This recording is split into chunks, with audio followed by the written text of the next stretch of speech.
And so, welcome again. This is the third module of the Oceans Partnership training course. And today, the focus is going to be around the partnering journey. So we've had in module 1, just as a recap, we looked at the why partner, the strategic reasons for partnering, the value that partnerships are able to deliver, the way that partnerships can deliver more than the sum of the parts. They can reach the parts other mechanisms cannot reach.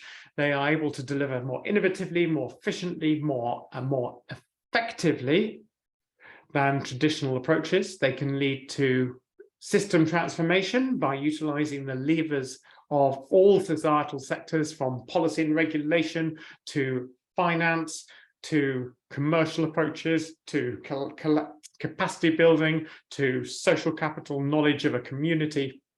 All of these things that we can combine potentially to deliver much more sort of transformational partnerships.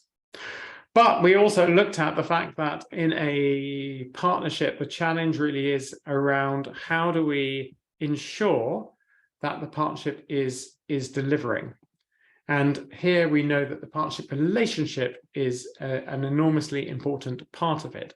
How effective a partnership is really determined to a great extent about how the quality of the relationship is. And so last week, we looked at the different aspects of partnership relationship, at the trust, at the idea of equity, and the idea of mutual benefit in partnerships. To get us going this morning, the first thing that I would like to do is to just get your input into this question about what makes for an effective partnership. And you'll see there's a link in there. I'll also put the link into the chat as well, where we will get you to just put in as many things as you can think of about what makes for an effective partnership. Here is the link. And if you go to that link, you will find a Menti where you can put as many words as you like to describe what makes for an effective partnership. Okay, I'll give you a minute to think about that and then come back in a moment.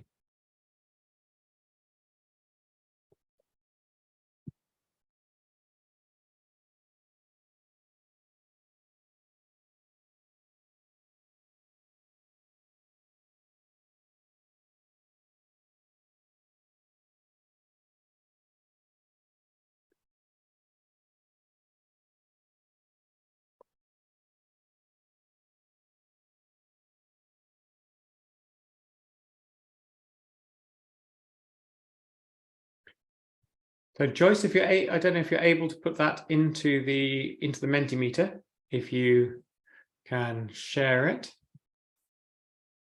if you follow the link, then you can put this into hopefully directly into the Mentimeter.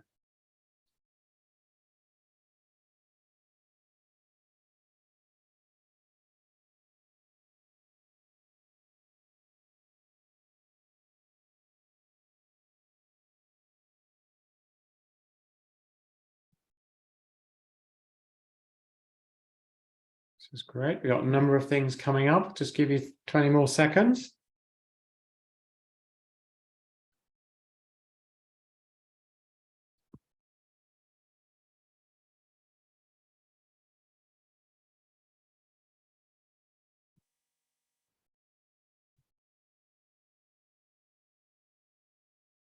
Okay. Great. Let's have a look at what you've come up with. Right. Well, right in the middle center, we have, of course, trust. And last week, of course, we talked about trust as an essential part of the relationship. We have transparency, of course, as part of trust. We have communication. We have shared vision, so a collective vision. We have complementarity of resources, indeed, because, of course, as we talked about, the complementarity is what allows us to deliver so much more, because we can come up with new solutions using multiple different types of resources. Let's see. Oh, there's a nice one here, admiration. I guess, admiration and respect and various other things. Again, that sort of relationship side of things. Then there are, let's see what else we've got. Trusted or agreed action plans. We've got the human and financial resources. We have, let's see what else we got. Lots on communication, as I mentioned. Then synergies amongst partners, having the right partners in the first place, absolutely. And we'll be talking a little bit now in terms of understanding and where you get your partners from. And various other elements, it keeps coming. Okay. So, as you can imagine, we've done this sort of exercise a significant number of times, and collectively, we found that there are a number of sort of key building blocks of an effective partnership that are kind of essential if you want to ensure you are delivering efficiently, effectively, and delivering as much impact as you possibly can. And these are the 4 building blocks, with the first one being the fundamentals of the partnership. This is kind of what we were talking about in the first episode, where we looked at the fact that partnerships need to deliver more than some of the parts. You need to have the right partners. There needs to be alignment amongst the partners.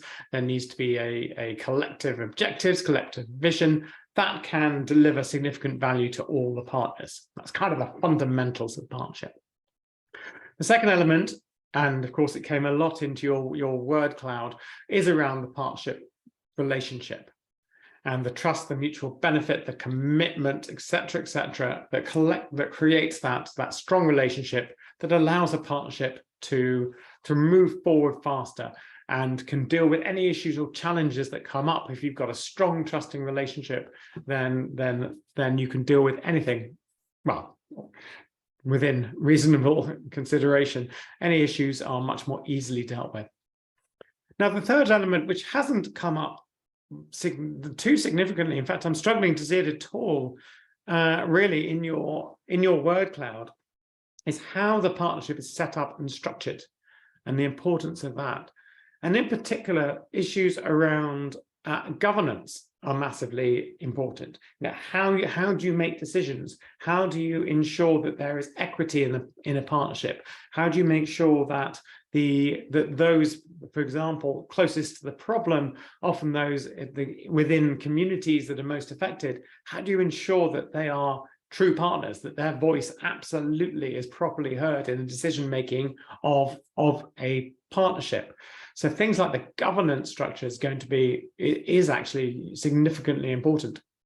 But then so is the management of the management structures and the operational structures of a partnership.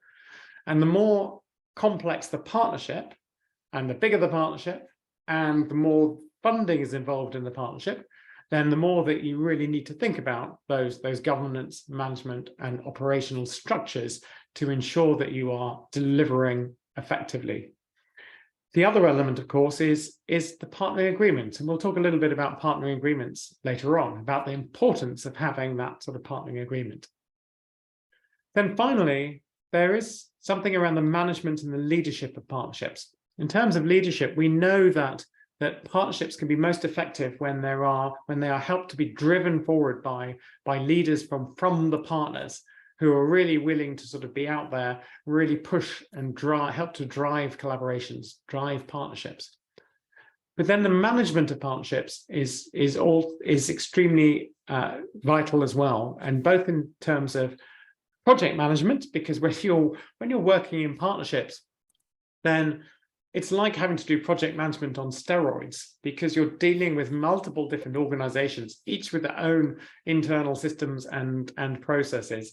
You don't have the command and control or hierarchy like you'd have within an individual organization. So you're having to manage and do the project management in ways that are quite different.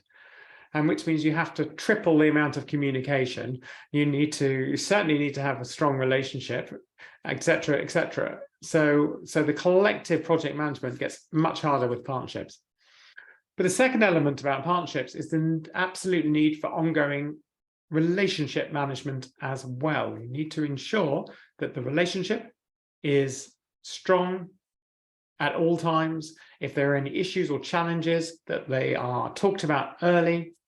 So we suggest undertaking regular partnership health checks. These can be very light touch health checks, but just having some discussion so that you can be talking about the quality of the relationship and fixing it where necessary.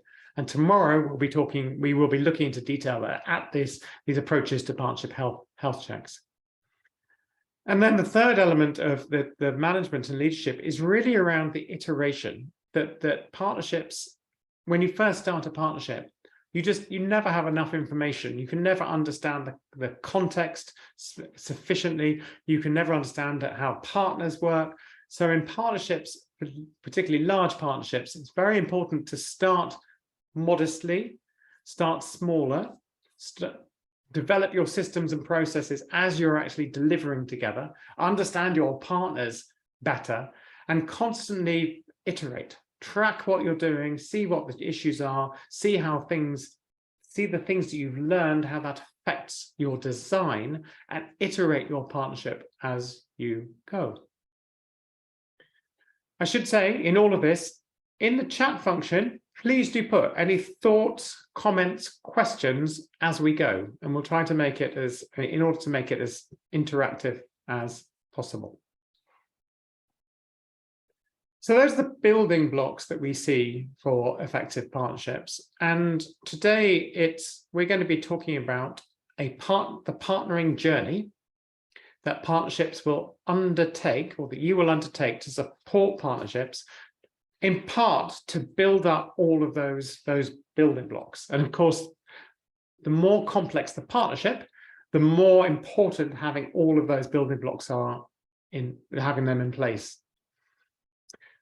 So let's have a look. So just a reminder, then we talked about originally about these 3 levels of partnership, with level 1 being relatively simple, a sort of more transactional partnership, which could be donating funding in some way for another organization to then go and deliver better or at a bigger scale. The second level was about bringing resources together to be able to do something different or new that you couldn't do on your own. So this is where the partnership is delivering more than the sum of the parts. And then the third level is this much more complex, longer-term system transformation that we're trying to achieve with the multiple levers from different societal sectors. Now, depending on the level of simplicity, level of complexity, you will have often quite different paths that you see. So this is including anything from the fairly sort of simple transactional partnerships where we can see where it's headed, we can see where it's going, we know what we want to achieve. Yes, there might be bumps in the way, but we can pretty much chart a course straightforward to understand it. All the way through to much more complex partnership, which is much more like a game of snakes and ladders, or chutes and ladders if you are in the Americas, in which you can't necessarily exactly see where the final solution is or exactly where you're heading to. You're going along this board, sometimes you'll be accelerating forward, you'll make some good connections, have some great conversations, maybe somebody will give some funding in, and then suddenly you're going along nicely, but then you come across a snake and the snake might be a partner withdraws, or something changes in the enabling environment, or whatever it might be, and then you go shooting down that snake and you go back a step or multiple steps. And this is kind of what we see. If you look at the sort of the 3 levels of partnership, in terms of sort of the initiating engagement, then this is where we see that for the simple partnerships, often it's a case of having a conversation with another organization, and you're making the case, or you're applying for a grant, or you're giving some funding to somebody, and this might just be a simple conversation. You each understand exactly what's happening, and you can then create your partnership, your transactional partnership. The combine integrate, of course, gets much more complex, because then we're talking about the need for much more exploratory conversations, much more brainstorming to collectively come up with ideas and thoughts about how to bring together multiple resources to deliver some solution that was not possible otherwise. So that could be over a significant period of time, multiple different meetings.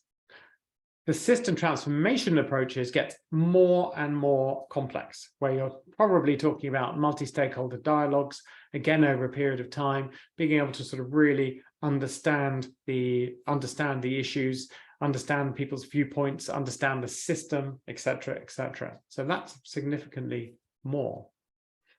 And as Patricia says, a challenge for international partnerships, the different cultural backgrounds of each individual. English is the language of communication and the different level of understanding of each one. Sometimes when native speakers speak fast, other people cannot understand it, which generates many problems related to content and relationship, which is a hugely important point. We live in our own world, and when I am speaking English, I'm assuming that everybody else is understanding perfectly exactly what I mean in my head.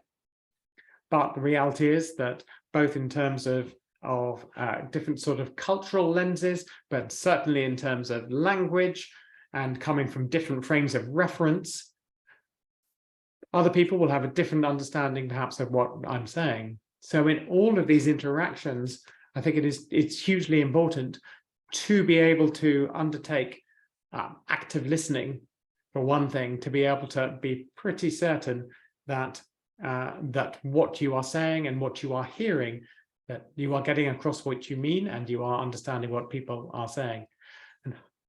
And we might do a little thing at the end actually about this, because that's a really important point, Patricia. Thank you.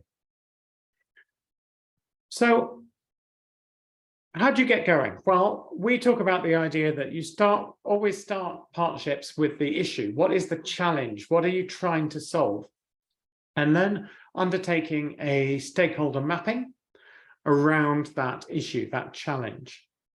And everything I'm showing you here, as I mentioned, is in the first one, is in the SDG Partnership Guidebook. So today I'll be introducing a few different tools, including the stakeholder mapping tool. And we will, I wonder, Jordan, if you could put this into the chat, the stakeholder mapping tool into the chat would be very helpful. Thank you. And within stakeholder mapping, the idea is that you are trying to understand the variety of different organizations, perhaps individuals, who should be taken account of. We should be understanding them because they might be affected by the issue, or they might affect the issue in some way. So the first stage, what we do is we actually sort of just begin to start talking with whichever stakeholders we know. So it might, if the issue is around, well, we'll be talking about solidification in a moment, solidification of hotels in the blue economy. And so we would be thinking, okay, well, who is this affect? Who would solidification, whose interest is it in to be able to actually solve this problem, to solidify the electricity generation on a particular island? Whose interest is that in? How important is it to them? And then the second thing is the resources that they might bring to the table. How useful is it in order for this issue to be solved for them? And I've just put the tool into the chat, so you can open up the tool if you like and look at it while I'm talking. So what we might do is we might then take this list of stakeholders and map them on the stakeholder map. And the stakeholder map is a map of how important the stakeholders' resources are to solving the issue against the importance to that stakeholder. Because what, of course, we want, if we want to have committed partners, we want to have people, organizations sitting up in the top left-hand corner, which is the high of both. We want partners that bring great resources and partners that are for whom they really want to solve the issue. So that top left-hand corner is the sort of the absolute sort of key partners that you might want to engage. In the other sections, and here I've got this mapping of solidification of tourist facilities. And this was just a thought experiment that I undertook to just begin to map stakeholders here. And as you can see in the top right, so we have things like hotels, for whom actually it's really important to solve this, because for hotels it reduces the cost of energy significantly, and also it makes the islands much more attractive if they don't have carbon generation going on in the islands. But then you can look at other ones that may or may not sort of be in that same sort of top right. So if you look at the current carbon generators, so in the top left, number 5, carbon generators, this is very much not in their interests, and they're actually they could potentially be quite powerful in blocking any sort of shift to solidification if they are politically connected or if they are influential in other ways. So they might have quite high influence, but actually they're against it and they might want to block it. And that's why it's important to map them on the stakeholder mapping. And then you might have others. So if you are going through a whole process of solidification, you might want to be training up a whole new workforce able to do this and so you might have the further education colleges who would have, a key resource of being able to train up a significant number of people. But it may not be that interesting, might not be that interesting to them, might not be in their strategic plan. So you might need to really engage and talk to as many of these organizations as possible, try to get them interested and excited. Those with the resources, try to get them as interested and excited as possible. International investors, for example, I put on there. So actually, if something like this might need significant funding, so can we get them interested enough in this because it gives a sufficient enough financial return, and you can demonstrate the societal and environmental benefit for more responsible investment. Or local investors, perhaps it's actually for them being able to improve the environment on their island is hugely important. And so they might have even more reason to invest in it. The point is, if you map your stakeholders, then you can begin to look at, well, what could they or should they be? Are they going to be partners, as in part of the formal partnership, collectively bringing resources together? It could be that they're just contractors. So in the last slide, you remember I showed solar manufacturers. They might potentially be an actual partner, or it could be that you're just purchasing solar equipment from them. So they could be a contractor. But there are others as well. Having an influencer, having a champion who can really try and push forward this partnership, who's got social, political capital to be able to influence key stakeholders, including government, that can be hugely useful in developing a partnership. Then there's funders, there's people who can provide data, there's regulators, usually the government, etc., etc. At the bottom, we have potential inhibitors like the current carbon generators who might have the power to inhibit the partnership in some way. So this is why we need to be absolutely aware of them and find ways to potentially engage. But if not, then we just need to understand that they might be using political means to try and prevent some sort of transformation that you're trying to deliver. So this is all very well. You've brought together your different partners or potential partners. Then what does it look like, that sort of co-creative process? What does that actually look like in practice?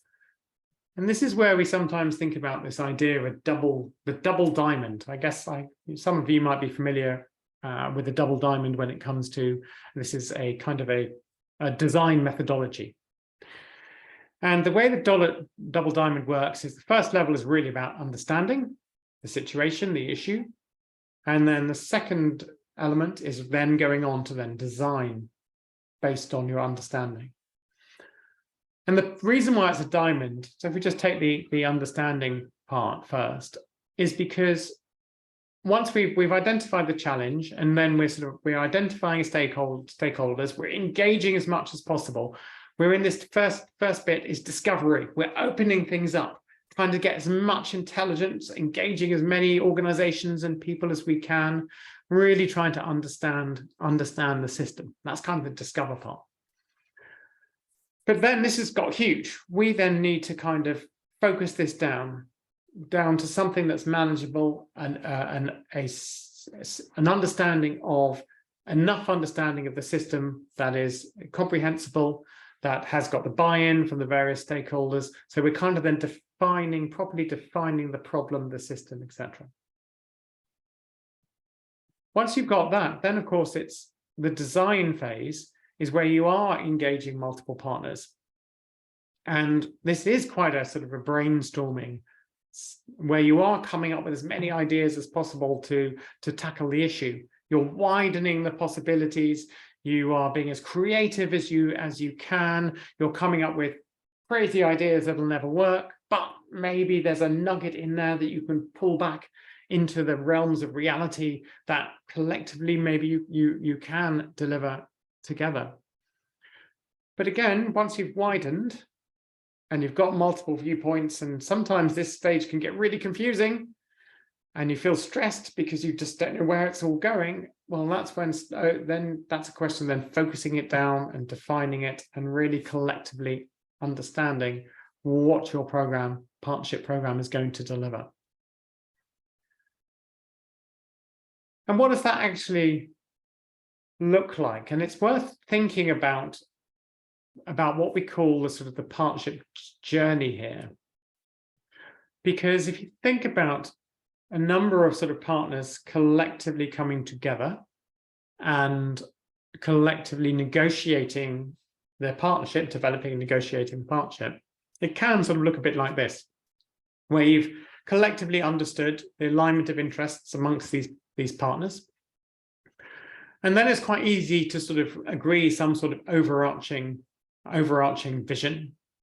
And that's when this is sort of then the kind of the brainstorming, this is the diamond opening up. Before then you're focusing down to get more and more detail. So it is around agreeing a common purpose, a common mission. It is around collectively understanding, developing those objectives, understanding how the partnership's resourced, understanding the roles and responsibilities of each of the partners, how it is that collectively you are maximizing value, delivering more than some of the parts, how you're structuring that partnership before you can get to a partnership agreement. And as you are doing this, what you are doing is you're ratcheting up the engagement and an agreement from partners. You are building trust, building the relationship. You're beginning to put in place some of the building blocks of effective partnerships we talked about. We're making sure that the activities that you are generating are hopefully able to, that you have sufficient funding to be able to deliver them, etc., etc. Creating your theory of change, all of these things. Now, one of the things that we've noticed is that when developing these partnerships, we know that partnerships can take a significant amount of time. And that's because this is the partnership journey, the partners together, but there's another journey as well. And that's the journey each individual partner needs to take before they're able to get to signing a partnership agreement. And that's because you have to sort of make the case internally. You need to ensure it's going to give significant value. You might need to persuade a whole bunch of people, from the finance director to the lead of the regional lead, to whoever it might be. You need to make sure that you can do the due diligence with other partners, etc., to get to the point where your organization is willing and able to sign a partnering agreement. And this interaction between the two, between you in your organization going back to the partnership, negotiating internally, negotiating externally with partners, while all the other partners are kind of doing the same thing. That is what takes so much time. And that's why it takes 6 months or sometimes even a year or even longer. The record is 4 years of any partnership we've worked with. That's what takes time. So what we're going to look at now is a way to speed that up.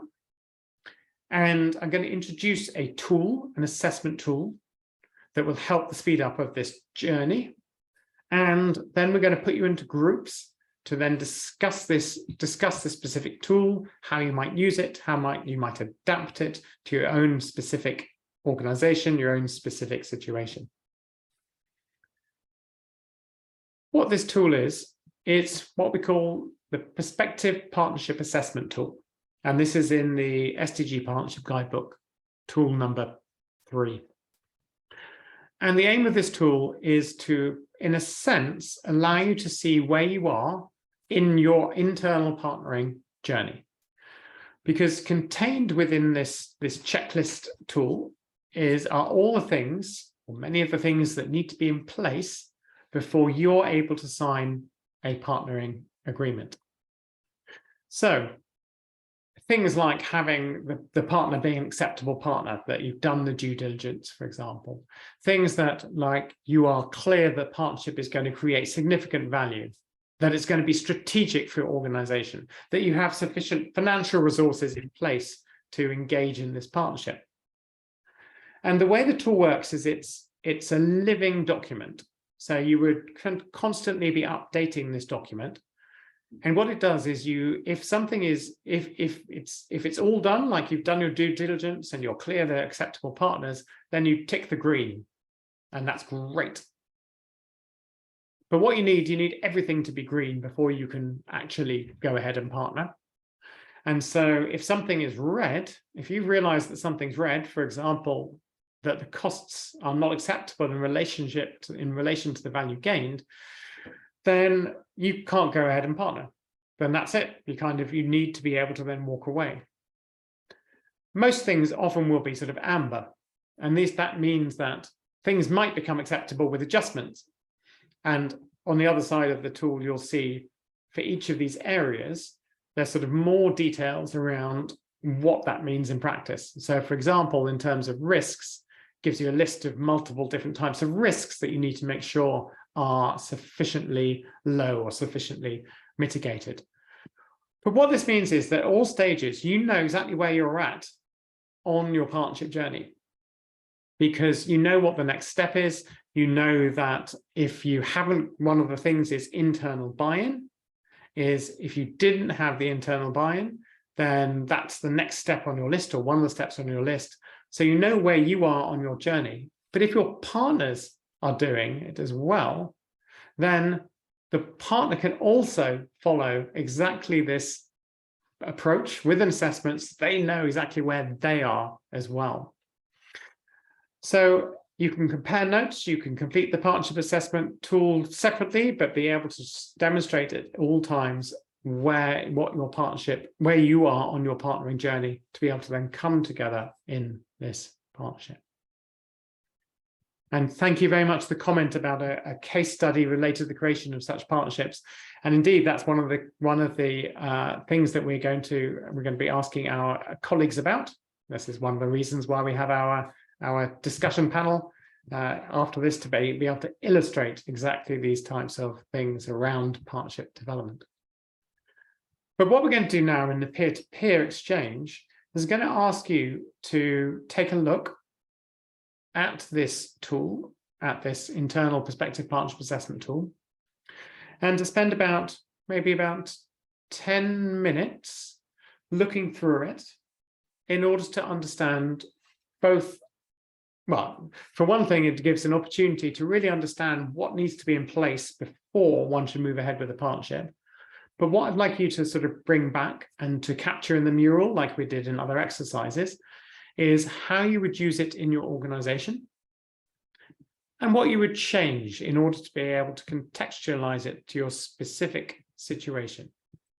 So how you would use it in your organization and what you would change to contextualize it to your specific situation.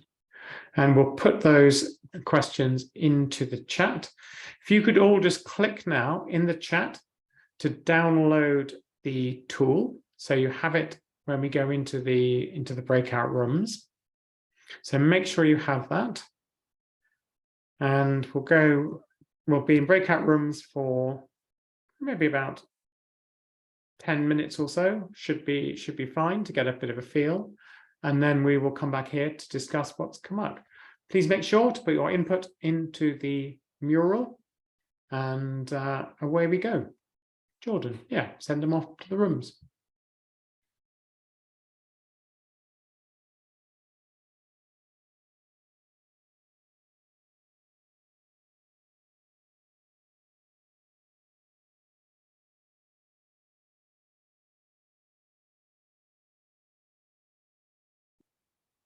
And I'll be closing that 20 seconds.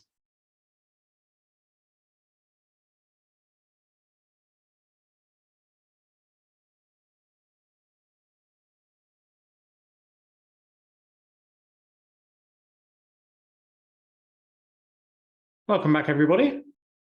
I hope that you had some interesting exchanges in your breakout rooms. And we'll have a quick look at what you came up with in the mural. Please feel free to continue adding to this as you like. But also, please feel free to come off mute and speak. Put your camera on and make it a discussion as well. Let's have a quick look at what we are seeing. So in terms of how to use it, so I would use a version of it at the outset of a partnership project, but lighten it somewhat to enable time efficiency and agility on the way through. I think that's a great idea, and that's the idea with these tools that we are sharing with you, is that indeed you adapt it to your own circumstance to see to what would be the ideal for your organization, basically. Let's see, we'd also introduce the model at the beginning of a project and keep the assessment flexible, for example, by revisiting it every 3 months. So I think what you're saying there is even when you've developed the partnership, you could still use this tool, this internal tool, to ensure that the partnership is actually continuing to deliver on your goals, that you continue to have the internal support, etc., which I think is a really interesting way of using it. And so using it as a guideline to develop new partnerships and address existing ones. Again, I really like this, the idea that you can actually use this internal tool to help you ensure that your current partnerships are working for you. Tomorrow, we'll talk about the partnership review tool, the health check tool, that actually which is also incredibly helpful, not just for you, but for your partners to be able to understand where your partnership is and what needs to be adjusted and changed. Then there's use the tool as guidance on how to engage and establish a baseline for partnerships. Great. And let's see, anything else that's sort of around the tool itself? Create a committee. Actually, this is a really good idea. So in the tool, there may be some answers that you as an individual might not have the answers, or you might have a particular viewpoint. But when you as an organization are assessing whether you should go into the partnership, then actually it is good to have a few of you, like an internal committee, to decide about whether or not you want to enter this collaboration. Okay. And again, yeah, reviewing individual projects once the partnership is in place. Thank you. I'll just give you a look at what you would change, and then we'll open it up for a few minutes of discussion. So in terms of what you would change, so I guess it's similar around, yeah, keeping it flexible, revisiting every 3 months. I think I sort of covered that. Making it lighter, again, we talked about it. Adjust the tool for smaller partnership organizations versus bigger ones, related to the range of ability to influence their map of stakeholders, etc. Okay, yeah, so both the stakeholder mapping tool as well, I think would also can be adjusted and utilized within the framework, within the sphere of influence of a particular smaller organization. Something around taking political risks into account. Yeah, I like that. For example, changing boards or changing strategic priorities within organization. Adding multi-level approach, the manager times the operation. Not quite sure I understand that one. Could you ever put that one? Just explain what you meant. Just come off mute and just tell us what add multi-level approach, manager and operation. Hi, Ana Pessoa here.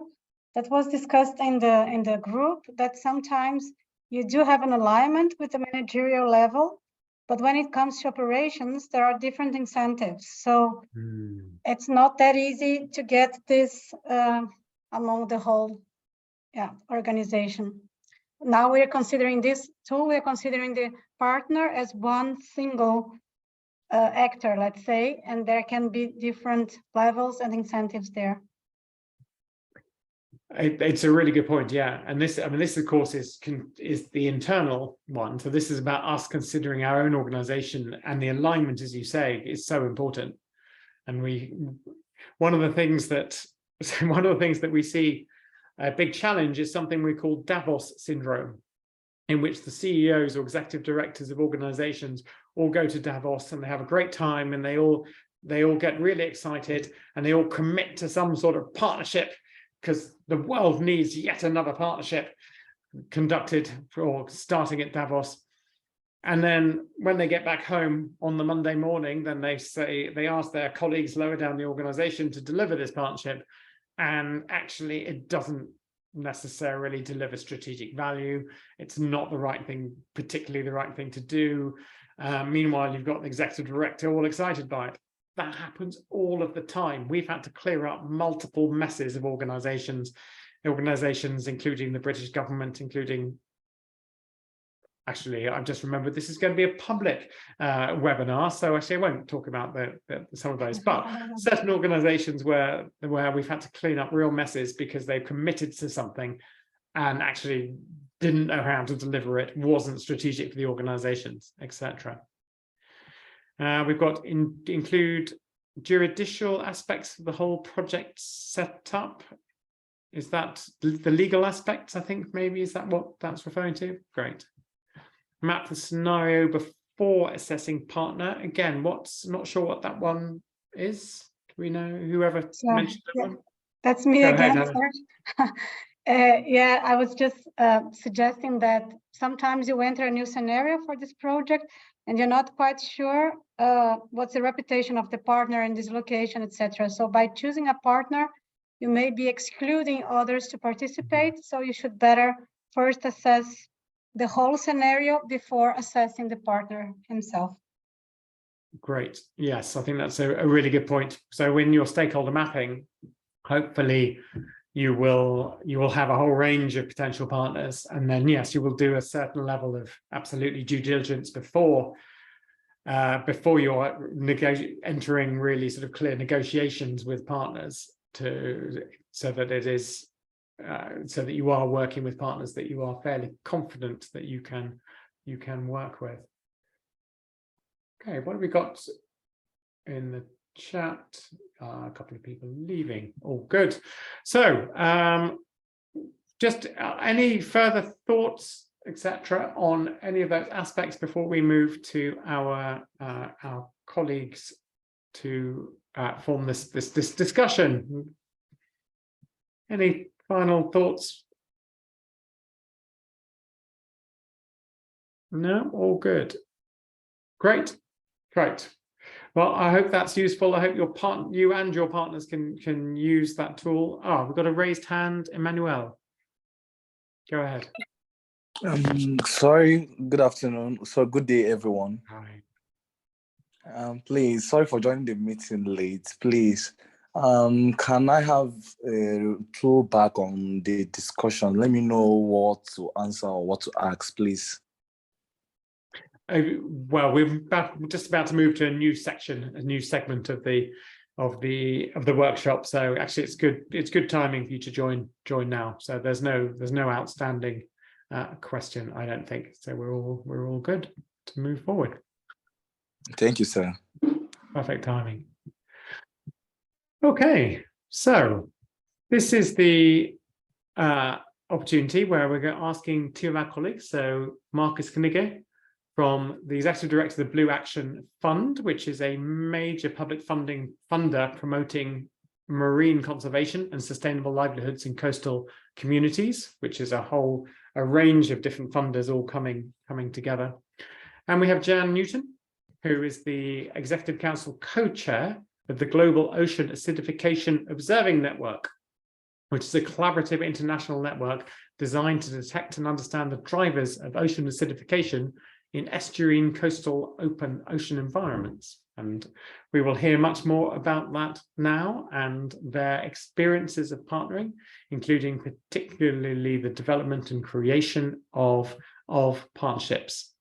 So we're going to start with Jan and then Marcus, just to start us off with just about your organization, what it is, what it does. So Jan, go ahead, tell us about your organization and the network. Sure, thank you. Yeah, so hi everybody. I'm an oceanographer at the University of Washington here in Seattle.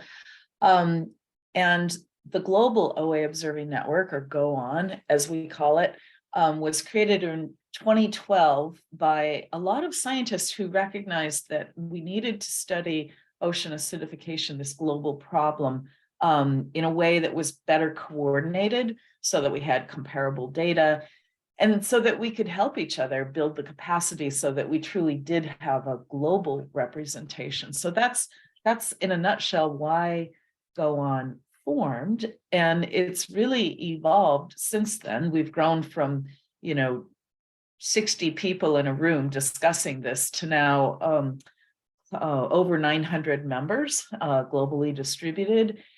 And a really lovely thing is that there's been the development of hubs so it's kind of a partnership of partnerships. So there's a organization on the local scales as well as the global coordination.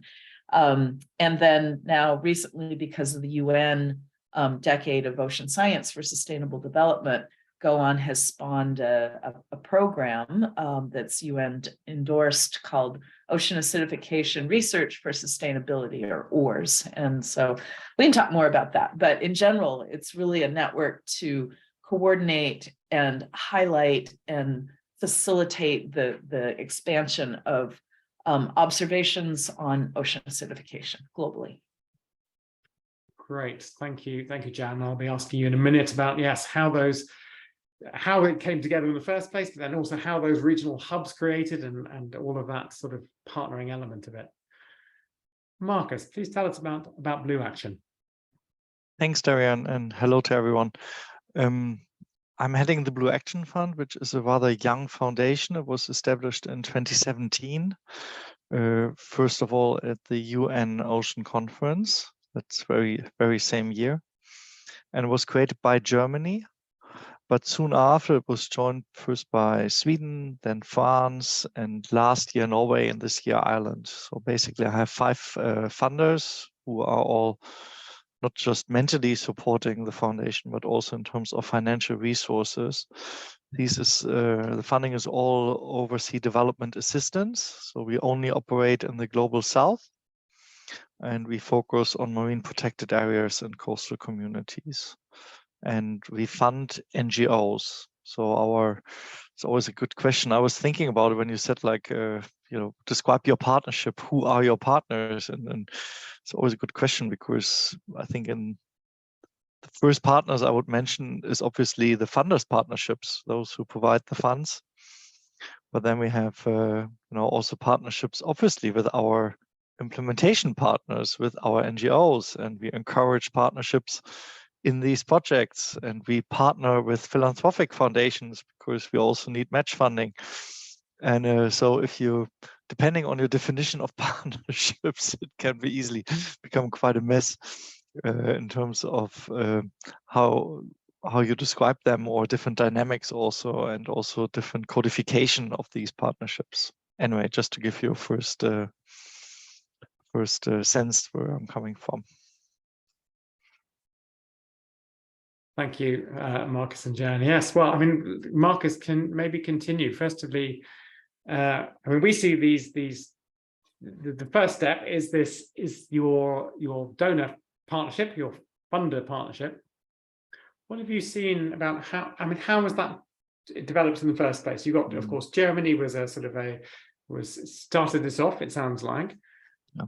But then how did they then engage, or how did you and they collectively sort of engage other partners? Because that's one of the real questions. How do you engage partners in these collaborations? Yeah, it's a little bit like international relations theory here. And I do believe that we had the benevolent regimen of Germany investing into the Blue Action Fund, creating a vehicle that is able to absorb public funding and invest it in NGOs in the Global South working on marine conservation. I mean, public funding comes with many, many, many strings attached. It's not so easy. It's also the ministries themselves are usually lacking staff to implement these kind of programs. So while it sounds absurd, sometimes there is money, but it's not so easy to get it basically invested in projects. So Germany took the first step to create this vehicle. Doing so, just as a side info, they involved quite a number of NGOs. That was before my time, asking them also about the requirement, the expectations, what is needed to do some market research, so to speak, what is already out there. And ever since, they extended open invitations to others to join. So the easy part is that as a foundation, we have already our charter, we have our bylaws. So in terms of the government structure, it is relatively set in stone, right? We are a German foundation, we have our rules, how we operate, but it's of course a big question how you live with these rules in practice. And for instance, our board is really characterized by very open discussions, trying to get everyone on board and to take decisions as much as possible in consensus, independent, how many resources the different partners brought to the table from the beginning. And so there was not too much advertisement needed in that respect. So Sweden was very enthused about this opportunity from the beginning. They have been a big promoter of SDG 14, as most of you will know here in this call. And they were in from the very beginning. And ever since, on the more detailed questions, then if we should add a different indicator or if we should have different emphasis, we really had very open discussions, invited also other states if they were interested to join these discussions to see how we live this kind of partnership and practice. And so far, most of them have afterwards joined. So I guess we are not such a bad example. I think what's interesting is the way that partnerships form is that they can sort of almost do it in two ways. You can sort of form where you're bringing together all the partners and collectively you develop a partnership. But also we see often partnerships starting with just a couple of players who develop something that's good and attractive and looks like it's working, and then that can then attract other partners to come in at a later point. And it sounds like you're in that latter category of the Germans really sort of standing up and saying, right, we see this is needed in the world. We're going to create this facility, and then other donors then sort of come around what was clearly a good idea. Very much agree. Now, of course, one challenge with that is again around alignment. Have you had any issues where there have been sort of any disagreements in terms of direction or policy or just even the ways of working, for example, between different donors? Even things as they may sound absurd, but things like having different financial years between different donors, meaning money coming in at different times and accountability, things like that. There's sort of the cultural friction, the organizational friction that we see. I mean, dealing with 5 different public funders, and we obviously our NGO partners, again, they expect one set of rules. Yeah. So we cannot have 5 different set of procurement rules or reporting tools or these kind of things. And it is our job at the Blue Action Fund level to ensure that all these more technical legal requirements, so to speak, that they fit together into one set of rules. There's just no way around that. And everyone, and I think that is, for me and my personal experience, also one of the most important things actually in partnerships. You know, everyone knows that this is a challenging undertaking. You know, are we liable for the Norwegian court or for the Irish court, or and how are these different standards harmonized? And everyone knows that this is extremely difficult. And I think what is important is to openly communicate where there might be a little bit of gray area to still have some negotiation around, and where to find compromises, and also where the real almost the red lines are. Unfortunately, we have a real problem. We cannot move further than this, and to have open discussions how to maybe circumvent some of these stumbling blocks. And you're right that the biggest challenges have been on this, more on the technical legal side of things.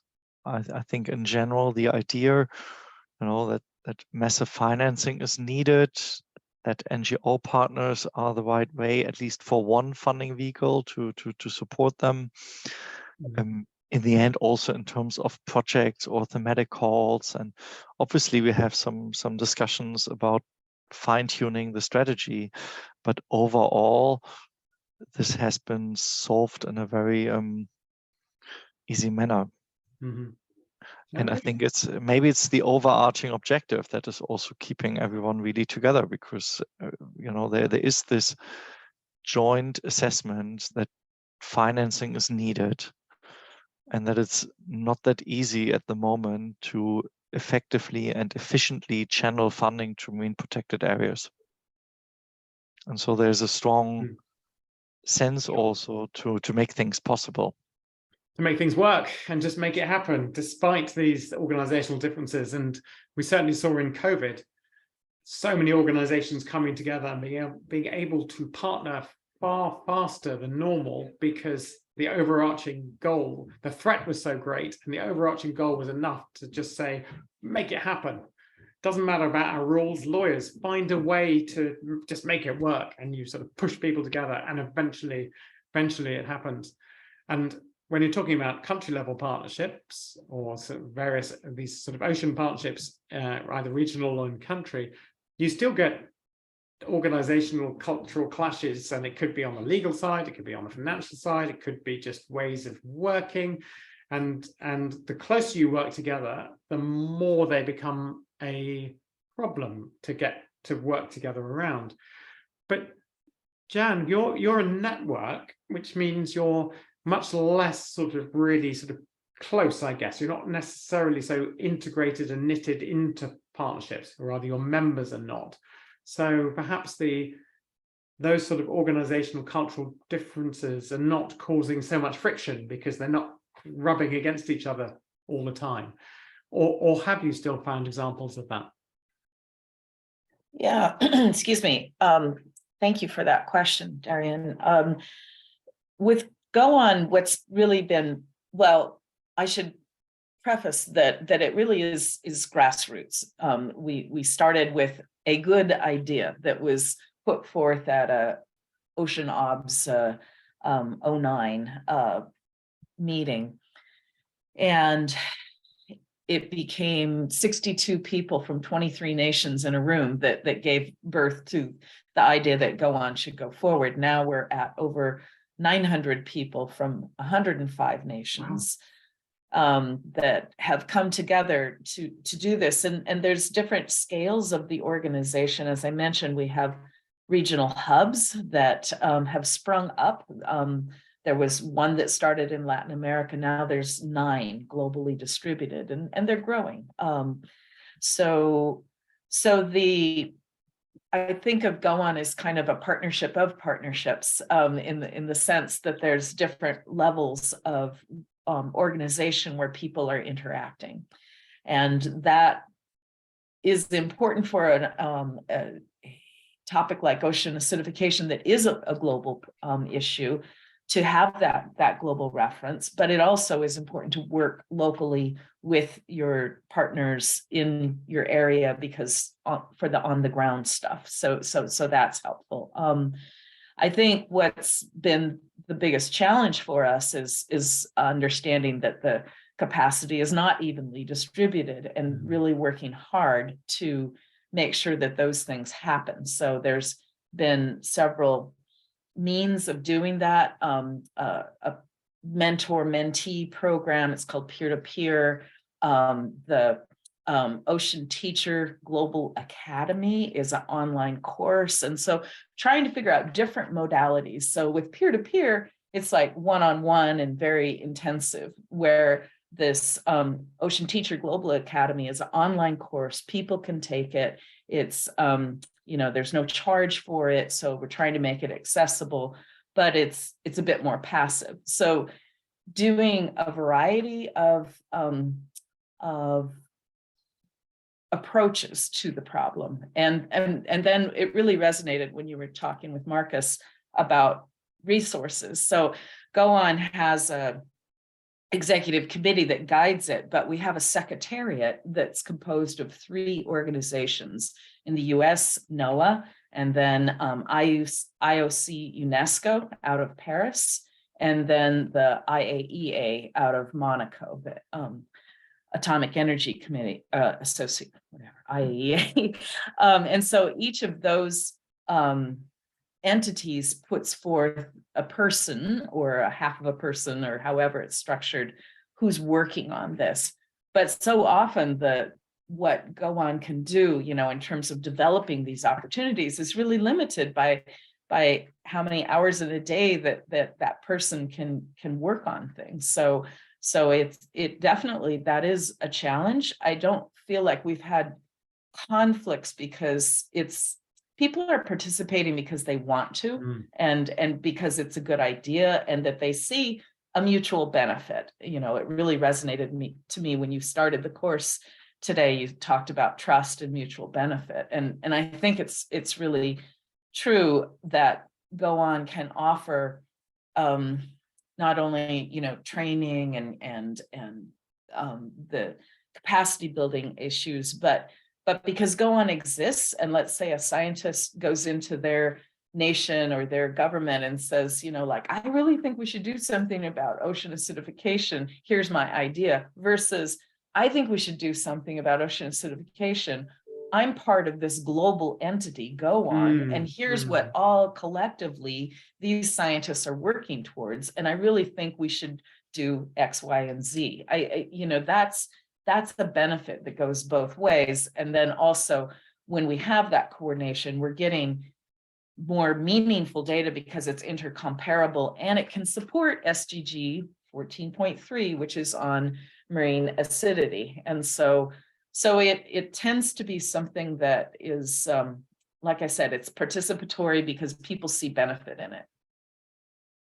I really like the example you just gave of somebody walking into a ministry and trying to engage them, because this is like the stakeholder mapping that we saw earlier.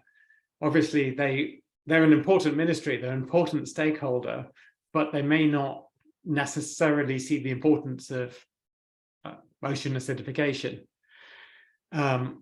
And the fact that you're talking about that this organization on the ground can say, well, actually, we're part of this global network, and this is an issue that the UN has taken incredibly seriously. It's an SDG goal. It's all about kind of presenting their own credentials because they're part of a bigger thing, and also trying to demonstrate the importance of that issue. And both those things makes it so much more compelling in that sort of partnership development stage.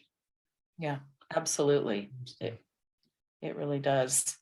It has been important to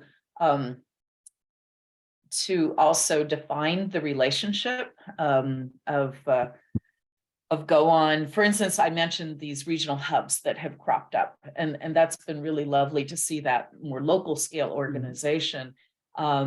but we realized that, you know, as they were growing, that we really needed to define what's the relationship of the hub to Go On and of Go On to the hub. You know, what can Go On provide, and what does the hub, what's expectations for the hub to provide, and so we codified that, and that's you know, something that we've one by one gone around to each of the regional hubs and said, are you okay with this? You know, and do you want to edit anything? And you know, it does take time. I think that is absolutely key. Many people have mentioned the time it takes, but in the end, you get something that's so meaningful and can put that common goal forward. Yeah. Thank you. Yeah, no, that's yes. The time is one of the biggest challenges, that's for sure, because people don't assign enough time resources to develop the partnerships, develop the relationships in general. Yeah. Marcus, we were talking in the break about a previous role you had and a previous sort of advocacy-based partnership. And there were a few things there that I found really interesting. I wonder if you could just give a little indication of what that partnership was and some of the issues around its development, or some of the learnings from that development.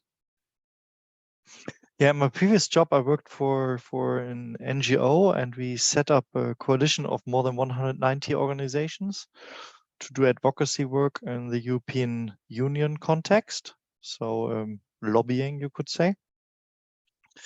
And I think that is where I got my DNA in terms of partnerships. And it was interesting for numerous reasons. This partnership existed for several years, 6, 7, 8 years.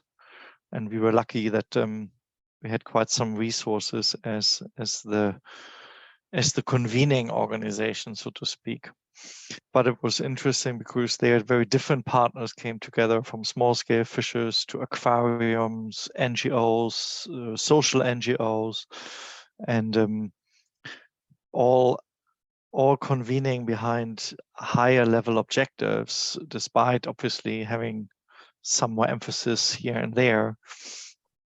And also interesting enough for me that not everyone had to go all the time in the same speed. You know, that there are sometimes moments when you need help from a group that is situated in a specific country, or that has a particular advantage in terms of outreach. And obviously, if you form a large group, you have, and if you start thinking outside your own institutional boundaries, then you really start having plenty of opportunities how to approach certain things.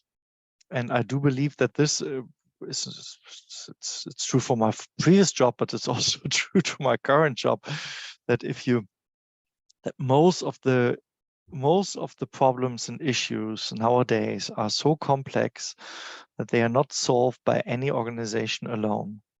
And even the big organizations, if you think of the biggest NGOs or the biggest funder or something like this, it is all not sufficient. So you need to build some kind of partnerships. You can then question how formalized they have to be, but I truly believe that if you are in the business of making change, you better think outside your own institutional boundaries. And there, if you start also thinking outside your own institutional boundaries, that there had a lot of implications, things that you just mentioned, or that were also brought up in the beginning in this mind map, in terms of transparency, openness, accountability. You know, you start thinking a little bit differently, because in an organizations, usually these kind of things are a little bit more codified. And that is why I think it's interesting to see how different organizations come together. And practically within Blue Action Fund, again, we work on marine protected areas and sustainable communities. So usually I would say, you know, environmental NGOs might have more expertise when it comes to the marine protected area part of things, but when it comes to sustainable development in the coastal communities, highly likely the core expertise is not within environmental NGOs, but rather social NGOs. So, and then if you want to really succeed on the ground, you might want to think of partnerships. I think that's a hugely important point. I mean, one of the key collaborative advantages, as we described in the first session, is around holism, that you can bring in the development and the environmental expertise into the same project. I mean, there are some NGOs, I don't know if you've come across Blue Ventures, for example, which does marine protected areas and it does the social stuff simultaneously, deliberately do both. But in most cases, yeah, you get your specialism, and then it's brilliant to be able to bring them together as partners. And just to mention, tomorrow we'll be having somebody from Blue Ventures, in fact, talking about their partnering as well. We've kind of come to the end. Oh, I'm delighted to hear it, Marcus, that they're one of your grantees. It all comes together in the end. And so we haven't had any specific question as such. So I'm going to just Darian, could I add I'm one going to last? ask you to give one last point before we. Oh, wonderful. Yeah, no, I just want to follow up on, we talked about the time it takes for partnerships, but I'm a huge fan of partnerships and the process of co-design, because even though it takes time, you wind up with information that is so much better and more targeted at what you're trying to achieve. And so, I realized that I said, yeah, you underestimate the time, but on the other hand, it's an investment that just reaps benefits. And so that's what I really would like to leave in terms of my parting statement is that if you really do engage in a meaningful partnership with the common goal and the ability to iterate and figure out, are we actually achieving this together? You wind up with something that is that would be impossible to do if you just set out to do it yourself. So I think the time is the commodity that we really need to think about in terms of, time towards a goal versus time that you might not have anticipated, right? They're very different there. So anyway, on that, I will definitely say thank you for the invitation to talk about partnerships and experiences. It's been a pleasure to share. I mean, thank you so much, Jan, for sharing. Totally agree. It's the investment in a partnership, and we shouldn't think of these as transaction costs. We should think of it as investment that absolutely pays back. Marcus, a final thought from you before we close? I think you put it very well, Jen and Darian. Thank you for having me, and good luck with this class. Sounds really exciting. Thanks for giving us this little sneak view. Well, thank you both very much indeed. And thank you to all of the participants today. And we've had calls for presenting one partnership project. And yes, we shall hopefully have that tomorrow with Blue Ventures, which will be talking about one particular partnership project and how it developed and etc., how it was negotiated and all the challenges involved with it. So with that, thank you all very much indeed. Thank you, sir. Thank you. Sir, thanks. Thank you, sir. I'm Bangladesh, sir. Bye-bye. Thank you so much. Thank you, of sir. course, to the Irish government for supporting this, and to the partners, UNDESA and Yes, OHR LLS. Thank you all very much. And thank you, sir. See you tomorrow. Assalamu alaikum. Hasta luego. Thank you.